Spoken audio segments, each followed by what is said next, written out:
Hey, what's happening, guys? So I just filmed this a minute ago and I I didn't realise that my phone screen was locked. I don't know what happened. I knew it was recording. I don't know, no idea. Anyway, let's try it again, shall we? I actually opened a CEX package on camera, so it means that I can't do that again. But obviously I'll be able to talk you through it and everything else as I had it. I went to a couple of car boots last week, and I've had the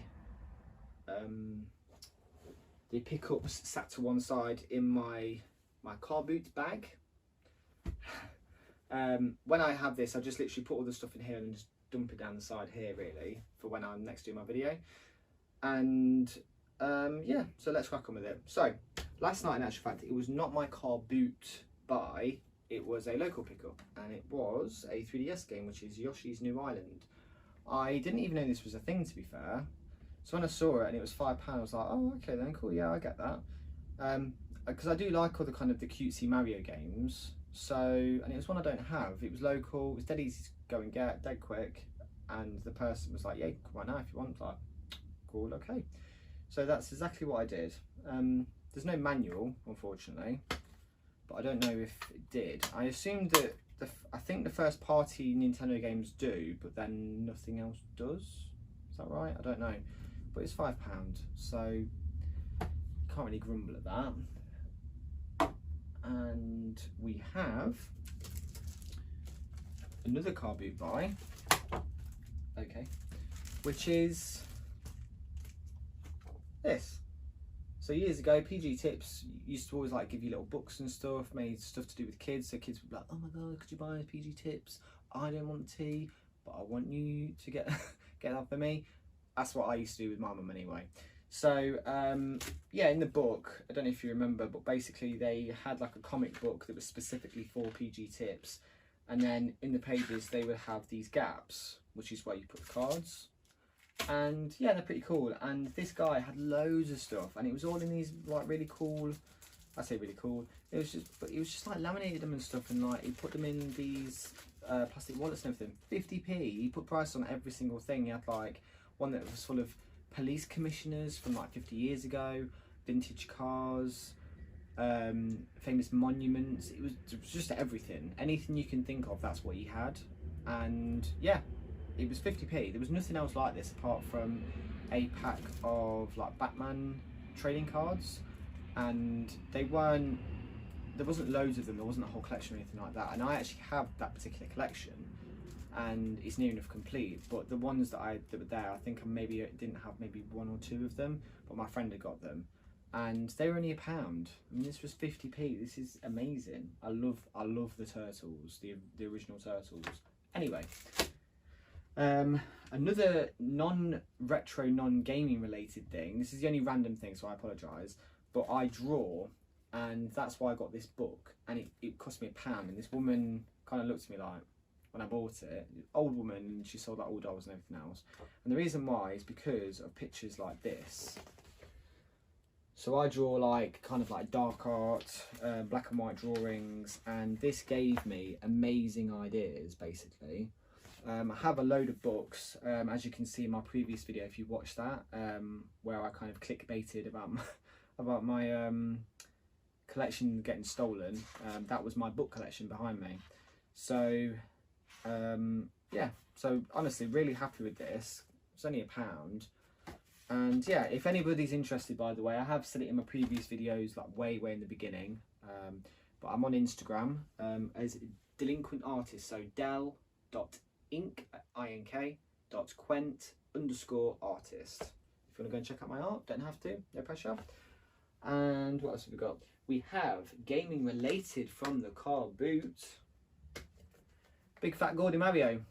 He was £1.50, and he's from 1992, as so says the bottom of his feet. TM 1992, Nintendo, all rights reserved. Grosvenor. Look at him, poor guy, man. So yeah, Mario used to be very gaudy back in the day, and so did his little counterparts. So these what they look like, I'll do a bit of a close-up. So yeah, with these long luscious locks at the back there. We also have a pullback Luigi, and that is from 1989. 1989, Nintendo of America Incorporated. We also have another Luigi, same as well, 1989. We also have this little handy dandy pop-up Mario. So if you push him down really hard, it like pushes into place and then he pops up, and it's with the raccoon tail. So to me, that makes me think that obviously it's around about the the Super Mario 3 release. The only thing is I don't really want to pop him down because, as you can see, the glue is really dried there, and I'm scared that he's gonna break. There was actually another one. The woman and the bloke that was selling these, they had a massive long table full of stuff from like McDonald's toys, like vintage McDonald's toys from like the early 90s to mid 90s, all stuff that was just like, wow, you know, I had all of this. And the only thing is this was £1.50, but these were £1 each, which is really weird. But to be fair, when I bought everything, he just says, oh, you can pay £2 for this little group here. It's like, okay. So he didn't charge me £3, he charged me £2. And what else have we got? We have got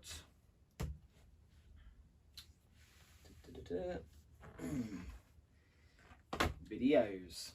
So some of you may know that I collect VHSs, not actively in terms of like I collect games or anything like that. I collect VHS I used to have when I was younger that have a major nostalgic connection for me. I have to have the particular edition of one that I had. I only have a handful of films, so like my favourite ever films is what I have on VHS. So Freddy's Revenge, Nightmare on Elm Street Part 2, Dream Warriors, Nightmare on Elm Street Part 3, and these are the actual editions that I used to have, so I'm very happy to get these particular ones back. Total Recall, love a bit of Arnie, and these two, Mad Max 1 and 2, and he put on, it was Facebook Marketplace, and he said, make me an offer, and he had a load of videos, like all stand-up comedy like Roy Chubby Brown and stuff like that, and I said, okay, I want these ones, and I didn't even want Mad Max 2, I just said those, but he must have misread the message, because when I said, okay, I'll give you £5, he said, worth £10 surely, and he's right. For these two alone, he could have easily got £10 on eBay. They're worth probably around about that ballpark each. If you go on eBay, you can have a look. And I offered him £8. I said, okay, I'll meet you in the middle at 8. And then in the end, when I met him, he says, oh yeah, you wanted the Mad Maxes and the Freddy's, and I was like, did I? And he was like, yeah, that's what you was in your message. And I reread my message after I got back in the car, and I didn't. I just said Mad Max, but he said yes to all of those. So in actual fact, I technically got a better deal, because I thought I was offering him 8 for those, which I really wanted these, and this was just a bonus. I'm selling these, so yeah, and they're not worth a massive amount, but because of the older style cover, that's why I wanted it. I've seen the one where it's just literally a picture of Mel Gibson in that stance, but this one is, I suppose, a bit more worthy. Anyway, what else have we got? The last thing that we've got is my CEX purchase, which are very nicely opened. I've literally had it for a few days and I opened it and everything. To be fair, it was kind of embarrassing to getting into it, because what they've done is they've actually reused the box. I don't know if you can see there, they've actually reused it and taped over it. So it was a bit harder to get into because they like kind of super duper taped it. But the thing that was in there was this, and it's Gunbird 2 on the Dreamcast. And I've already checked it over, and the disc is immaculate and the manual is immaculate. It's all great. I basically fancy just buying a game that it's on my wish list, like I wanted it, but I wanted this one because I pretty much guaranteed to myself that it was going to come and it was going to be in great condition, as opposed to getting a bloody SNES game that's going to arrive and look like somebody's stamped on it about 5 times. So yeah, so I'm really happy with this. This cost me, I can't remember now, how much did it cost me? this was with vouchers again. I've actually used the last of my vouchers today on another game that will come in time for my next video. This was £52, which means that £2 goes on top of that for postage as well, and I will be keeping it. So this is lucky number 10 of my Dreamcast collection. It fits very nicely in there. There we go. So, oh, I nearly forgot it again. So this was actually from Ben, Gobbo Collections, and he gave this to me for free. It's not a franchise that I'm massively familiar with. I know what it is and everything else, but I've never watched it. And he said, you know, do you want it? If you do, etc, etc. I explained to him I've never watched it, but it looks all right. And he says, well, you can just have it, you know, whatever. So this is what he gave me for free, and it's really cool. He got it from a guy at a shop, I think, I can't remember. And yeah, I've had it for literally weeks, and I keep forgetting it, and I nearly forgot it just then. So yeah, I'm really happy with it. It looks really cool, but I need to do it justice by actually watching it and knowing what I'm looking at, basically. So yeah, so thanks for that, Ben. Yeah, and that's it, guys. So thanks very much for tuning in. I hope that you've not been too bored with some of my pickups. But yeah, I'll see you next time.